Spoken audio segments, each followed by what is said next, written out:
présente pour les personnes aînées de la capitale nationale, l'Association québécoise de défense des droits des personnes retraitées et pré-retraitées, AQDR, section Québec, est fière de vous présenter Aînés, on vous écoute.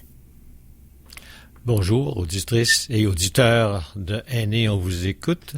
En remplacement de Judith, votre animatrice de régulière, en fait, je suis à la rencontre avec un invité ce matin. Et puis, alors, mon nom c'est Pierre Lavallière.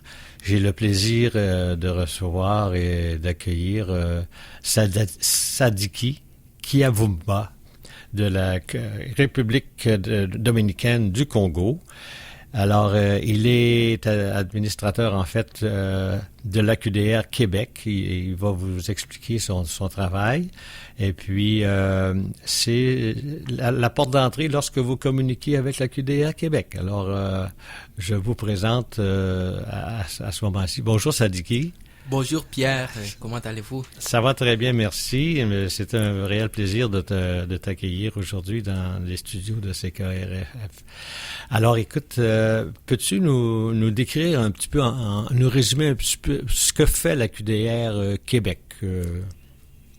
L'AQDR Québec, comme le mot le dit, Association québécoise de défense des droits des personnes retraités et pré-retraités, assure de la défense et au niveau collectif et individuel des personnes aînées de 50 ans et plus au niveau national au Québec. Puis pour nous autres, c'est dans la région de la capitale nationale qui comprend de Port-Neuf à la Malbaie, disons, Charlevoix. En fait, on assure cette défense-là pour ces personnes qui sont en général les membres de notre association, c'est-à-dire celles qui ont déjà fait leur adhésion à l'AQDR. Mais on est aussi à l'écoute d'autres personnes aînées qui demandent une intervention particulière de l'association, soit qu'elles ont été référées par des organismes de la région ou qu'elles ont trouvé le numéro de l'AQDR quelque part avec une problématique particulière, alors elles s'adressaient à notre association pour assurer leur défense ou pour intervenir afin de trouver une solution à leur problématique. Ah, ben c'est intéressant. Écoute, ça fait environ 2 ans que tu es à ce poste-là. Oui. Et puis, alors, tu es en mesure de nous parler un peu plus précisément de tes tâches que tu fais, entre autres en termes de gestion et communication? Oui. Comme adjoint à la présidente, je suis particulièrement chargé de la programmation des activités de l'AQDR, ce qui comprend aussi la recherche pour la mise en place de cette programmation. Alors, je regarde avec la présidente les thématiques qu'on veut aborder pendant une période. On peut parler de l'automne jusqu'à l'été de l'année prochaine. Alors, on va partir de ce qui existe déjà et de ce que nous attendons par des personnes aînées qui nous parlent aussi des enjeux de société, ce qui nous amène à développer en fait une série de conférences. Alors donc pour notre programmation, on a des conférences qui sont données à divers lieux par des personnes compétentes que nous contactons pour qu'elles viennent nous parler des questions qui sont intéressantes à ce jour. Et nous-mêmes, on peut aussi développer d'autres thématiques avec des invités parmi les personnes aînées. Ce sont souvent des cafés-rencontres qu'on organise pour aborder des questions particulières avec ces personnes-là. Il y a aussi des informations qu'on fait passer, notamment à travers des émissions de radio comme celle-ci. Alors, on peut venir avec une thématique qu'on aborde, on invite une personne à la radio qui va donner de l'information pour aussi, disons, assurer un peu de notre programmation à ce sens-là. Alors, ça va de l'écoute active et à l'animation des cafés. Oui. Tu peux peut-être nous parler un petit peu plus précisément en quoi consistent ces deux éléments-là? Premièrement, l'écoute active, c'est mon premier rôle que j'ai joué ou que je continue de jouer à l'AQDR. C'est être au bout de fil pour des personnes qui ont une préoccupation particulière les concernant personnellement et pour y voir plus clair avec moi comment on peut aller plus loin dans, par exemple, un sujet assez délicat. Par exemple, on ne comprend plus comment on peut faire face à une situation difficile. On ne sait pas à qui on va s'adresser. Alors, avant d'aller plus loin, quelqu'un peut d'abord chercher à parler à quelqu'un.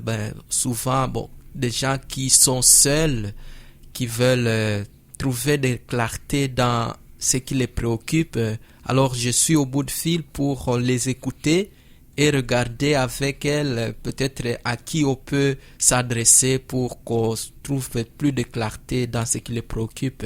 Alors, c'est de cette façon-là que mon écoute est active, non seulement être là à entendre et puis à renvoyer comme un petit gémissement, mais c'est pour regarder, intervenir, questionner ce qui se passe avec la personne et d'y voir clair pour aussi regarder d'autres ressources qui sont à notre disposition à l'AQDR, et on peut alors référer par exemple à nos travailleurs des milieux pour une intervention concrète, ou à notre clinique de formation pour un large éventail de ressources où on va tout simplement faire de l'accompagnement par nos avocats à la clinique juridique. On a parfois des stagiaires de droit de l'Université Laval et d'autres personnes employées régulièrement qui peuvent alors développer une question d'ordre juridique avec la personne lorsque je pense que c'est une question d'ordre juridique. Alors je peux faire un référencement à ce sens-là. Aussi de l'accompagnement psychologique, on a des personnes qui peuvent simplement assurer ce côté-là de l'accompagnement. Est-ce que tous ces échanges-là peuvent se faire dans les cafés-rencontres ou si c'est autre chose? Les cafés-rencontres, ce sont des conférences et disons, c'est beaucoup plus large que personnel. Les personnes arrivent à nos bureaux, on a une salle de conférence et on mentionne un sujet sur lequel on va échanger, et celles qui sont intéressées, puisqu'on fait quand même ça par appel, notre salle n'est pas très grande, alors on peut appeler certaines personnes qui sont assez régulières ou on pige par hasard dans notre liste, puis on demande si quelqu'un pourrait être intéressé de participer et on aborde ces sujets ensemble, et c'est souvent des enjeux d'actualité et on donne nos opinions, puis on développe un peu plus pour voir s'il y a par exemple des implications plus développées sur ce qu'on est en train d'aborder. Alors on prend un café en même temps, donc en échangeant, c'est à cause de ça qu'on parle des cafés et rencontres, on est ensemble, puis ça se développe comme ça. C'est beaucoup plus de l'information, de l'information aussi, mais pas de l'accompagnement comme tel. Mais s'il y a un besoin d'un accompagnement plus personnalisé, on peut se parler après cette partie d'échange. et la personne peut alors voir avec moi si elle a besoin d'en parler plus et avec quelle personne on va regarder ça ensemble. Alors, c'est une façon d'échange, c'est un échange plus informel et si le besoin est nécessaire, ça peut aller plus loin avec toi, là. Oui, ça? Exactement. OK. Il y a aussi des rencontres dans les bibliothèques. C'est un programme qui va débuter là, bientôt. Ça existe déjà, mais enfin, ça va recommencer. Oui, l'AQDR a déjà eu des séances de consultation publique. On va les appeler comme ça. C'est intéressant pour les gens qui veulent avoir plus d'informations. Ils peuvent se présenter dans des bibliothèques. Oui, non seulement avoir de l'information, mais l'approche, c'est que les gens puissent nous informer. C'est pas l'AQDR qui va donner les formations et on va à la rencontre des gens pour les écouter encore une fois et recueillir ce qu'elles nous apportent comme information. On peut tout simplement donner comme, je dirais, des petits bouts pour aller chercher cette information-là. Alors, dans le passé, on a consulté des gens dans des bibliothèques de la région de la capitale nationale et à la fin du processus de consultation, on a élaboré un cahier de revendications qui a servi justement pour faire des réclamations auprès des décideurs politiques, des personnes qui prennent des décisions pour notre gouvernement et pour faire avancer certaines préoccupations concernant les aînés en particulier, puisque c'est notre monde pour nous à l'AQDR. Alors, ces consultations se font justement dans des bibliothèques et c'est un projet pour ces temps-ci. On pense qu'on va y aller à partir du mois de mars 2024. Donc, on est en train d'élaborer notre programme pour que cela se fasse déjà à 2024 au mois de mars et peut-être on pourra aller jusqu'au mois de juin, ce qui nous donnera un temps assez important pour aller à la rencontre des personnes. Elles vont nous parler de ce qu'elles vivent comme joie aussi, mais surtout comme difficulté, puisque on vit quand même des temps difficiles, même si on ne peut pas se comparer à des personnes qui sont sous des bombes ailleurs, mais ça va pas du tout pour tout le monde quand on les écoute. Donc, certaines personnes sont toutes seules dans leur appartement, puis alors quand on a des occasions de mettre tout ça ensemble, ça fait quelque chose qu'on peut porter auprès des personnes qui font de la défense et au bout de fil, des décideurs qui doivent prendre des mesures conséquentes pour ces gens avec des enjeux qui ont été nommés, puis qu'on cherche d'abord à présenter de façon plus claire. Oui, ce sont là des facettes fort intéressantes pour les aînés. Est-ce qu'on peut dire que ce que fait la QDR pour les aînés, là, c'est un bon résumé ou s'il y a d'autres choses qui s'ajoutent à ça? Nous, on prend, je dirais, un aspect de ce qu'on peut avoir comme enjeu. C'est la défense en général, mais disons, on ne peut pas se dire avoir couvert tous les secteurs. On peut parler de services rendus. Est-ce que, en fait, si on les énumère, là, en fait, il y a le service du droit, il y a le service social, de consultation, comme on vient d'en parler. Est-ce qu'il y a d'autres éléments que les aînés peuvent attendre de l'AQDR Québec? Le plus important pour l'AQDR Québec, c'est la défense. Surtout collective. Avec ces consultations, quand on est ensemble, on peut porter plus haut nos revendications, puisque on est souvent touché par les mêmes choses, on est plusieurs à en être affectés. Alors c'est ça notre principal terrain, c'est la défense des droits. Et ça comprend bien sûr plusieurs paliers. On peut parler des droits économiques. Il y a des personnes aînées qui parfois ne savent pas quels ont des droits économiques et qu'elles doivent en bénéficier. On sait bien que beaucoup sont à la retraite, mais elles continuent de participer à la vie économique de la société par des impôts énormes, aussi des achats que ces personnes font, et c'est qu'elles rendent aussi des services, mais qui ne semblent pas reconnus. Et on peut se demander, par exemple, quand une personne est née, n'a pas assez de ressources, alors qu'elle rend autant de services, est-ce que le gouvernement peut, par exemple, avoir un programme adapté à la situation de ces personnes aînées pour qu'elles soient à l'aise dans leurs finances et qu'elles puissent quand même s'en sortir, puisqu'on voit que elles n'ont pas peut-être beaucoup d'entrées comme revenus, mais elles payent des impôts, elles font des achats pour faire rouler au moins l'économie du Québec, au Québec comme municipalité aussi, ça s'adresse aussi aux dirigeants de la ville de Québec pour qu'on regarde jusqu'où ils peuvent intervenir aussi pour rendre la vie économique des personnes aînées plus abordable, puis que ces personnes comme l'AQDR voudraient puissent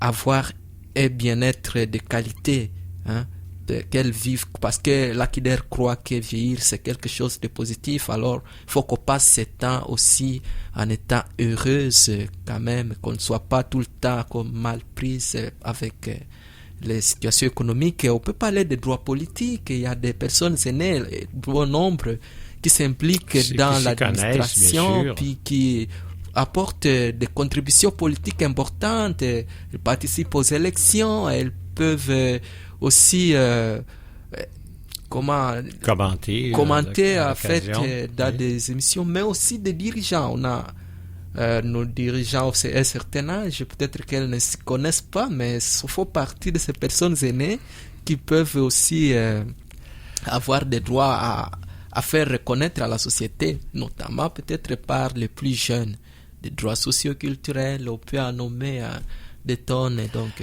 c'est tout ça qu'on regarde à l'AQDR. Quels sont les enjeux les plus importants pour les aînés? On parle, par exemple, âgisme, intimidation, maltraitance, etc., transport, maintien à domicile. Mais si on y allait là avec l'agisme, est-ce que le fait que les personnes soient âgées, ça apporte des difficultés que d'autres personnes n'ont pas? La plus grande difficulté peut-être pour l'agisme, c'est une catégorisation négative. Ça veut dire on regarde la personne aînée comme un poids à notre système, par exemple de santé. On pense que sa santé vient alourdir notre système, ça demande trop de soins. Alors c'est sous cet angle-là que moi je peux voir l'agisme, quand une personne est vue comme un poids par exemple à notre système. Donc c'est pour regarder encore l'aspect de la défense. Alors que on regarde des personnes qui sont soignées, il n'y a pas que des personnes aînées. C'est sûr que elles demandent beaucoup de soins, mais on oublie qu'elles ont beaucoup contribué à ce système qui est en place, et c'est pour cela justement qu'elles ont beaucoup travaillé. Alors pourquoi, par exemple, on doit articuler notre système de santé à partir de l'âge des personnes aînées pour les stigmatiser? Alors c'est quand même quelque chose que le gouvernement devrait regarder quand on aborde des questions de santé ou de droit à certains services, qu'on ne regarde pas des personnes aînées comme un poids, ni comme, disons, des personnes à part qui viennent peut peser sur notre système, et qu'on élabore même des lois à partir de ce prétendu poids que ces personnes peuvent apporter sur le système. Pas du tout. Je crois que c'est vraiment de l'agisme si on regarde négativement ces personnes aînées lorsque elles ont besoin de soins ou de services, et on oublie qu'elles ont contribué, elles continuent de contribuer à l'avancement de la société aussi. Ouais. C'est une roue qui tourne, en fait. Tout le monde va y arriver un jour ou l'autre. Oui, c'est ça. Et puis ça devrait être d'ailleurs une inspiration de voir des personnes aînées arriver à ce moment-là avec leur force et qu'elles continuent de se montrer soucieuses de notre société.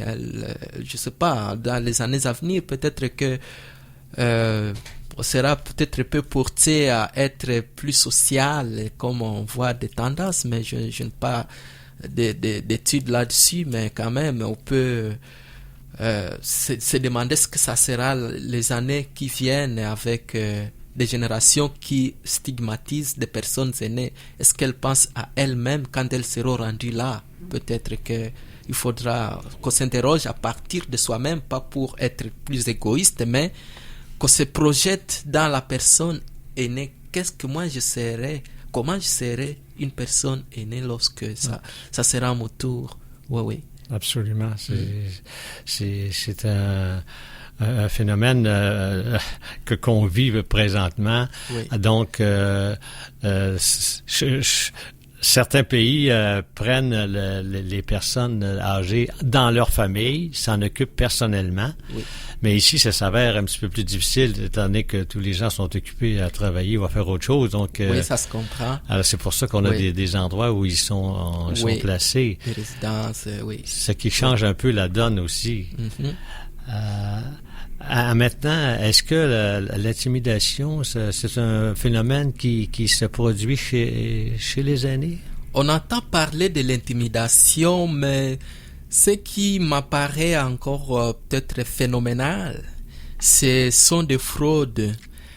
Bon, on a des personnes aînées qui n'ont pas grandi avec notre informatique actuelle, et puis elles peuvent recevoir des courriels un peu douteux encore, qui ressemblent un peu à des personnes qui sont proches d'elles et qui demandent quelqu'un se présente comme le fils ou le petit-fils de tel. C'est une forme d'intimidation. Ça peut être justement un proche qui va demander des choses à la personne aînée, puis sachant qu'elle ne va pas lui refuser quelque chose. Mais je me dis que c'est comme de la fraude aussi. Alors, ce sont des choses qu'on devrait regarder ensemble, comment protéger les aînés. Il faut prévenir les personnes âgées, les informer de la façon dont ça peut être fait et ne pas aller trop vite. Donc, il y a aussi le transport aussi, puis le maintien à domicile. Oui, ça touche des questions économiques, beaucoup. Il y en a qui n'ont pas accès au transport puisqu'ils n'ont pas assez de moyens pour se déplacer par leur propre voiture. Et lorsqu'elles sont peut-être dans des limitations physiques, ils ont des difficultés à pouvoir obtenir le transport facilement. Et j'ai entendu certaines personnes qui disaient que, ce n'est pas général, mais ce sont des cas isolés que une personne n'est pas patiente pour prendre à bord de la voiture adaptée, la personne aînée. Alors, ce sont des questions qui sont quand même présentes. De toute façon, les gens peuvent toujours communiquer à la QDR au numéro de téléphone 88 524 6437, poste 0. C'est 88 524 0437. Merci. Poste 0. Et à partir de là, on peut attendre d'autres options pour des services courants. Alors, on va le répéter comme il faut. Là. C'est 88 524 0437. C'est bien ça? Poste 0. Ouais. Écoutez, ça m'a fait un énorme plaisir de t'accueillir aujourd'hui. Merci. On n'a pas parlé du coût de la vie qui doit influencer aussi les personnes aînées. Oui, c'était sous-jacent. C'est vraiment, quand on parle de beaucoup de questions économiques, il ne faut pas oublier justement que le coût de la vie est indirectement évoqué. C'est que les aînés sont aussi affectés que les plus jeunes par le coût de la vie. C'est là que vient en importance aussi parce que les gens qui sont à la maison, évidemment, ont besoin de support, soit par leur famille ou les voisins ou quelque chose comme ça. Alors, c'est important pour les personnes âgées d'avoir des contacts, hein, de ne pas être seul. C'est ça. Alors, l'AQDR est à leur service pour essayer de voir dans quelle mesure on peut intervenir, mais pas à la manière de proches, bien sûr, mais à notre niveau, on a nos limites jusqu'où on peut intervenir. Et il y a un programme même, je souhaite que ça aboutisse, où on aura un appui du gouvernement ou d'autres organismes pour intervenir dans des situations assez difficiles de certaines personnes aînées financièrement parlant. Bien. Alors, écoute, Sadiki, ça m'a fait énormément plaisir de t'accueillir au nom de l'AQDR. Merci, et je te souhaite de continuer à travailler auprès des personnes aînées. Tu es une source importante d'informations et je pense qu'on le reconnaît. Donc, on va te souhaiter une bonne continuité.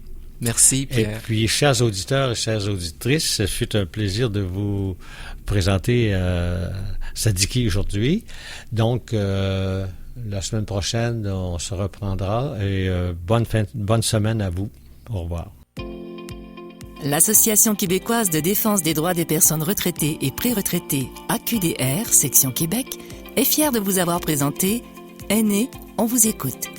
Pour connaître tous les services offerts, visitez le aqdr-québec.org ou encore téléphonez au 418-524-0437, poste 0.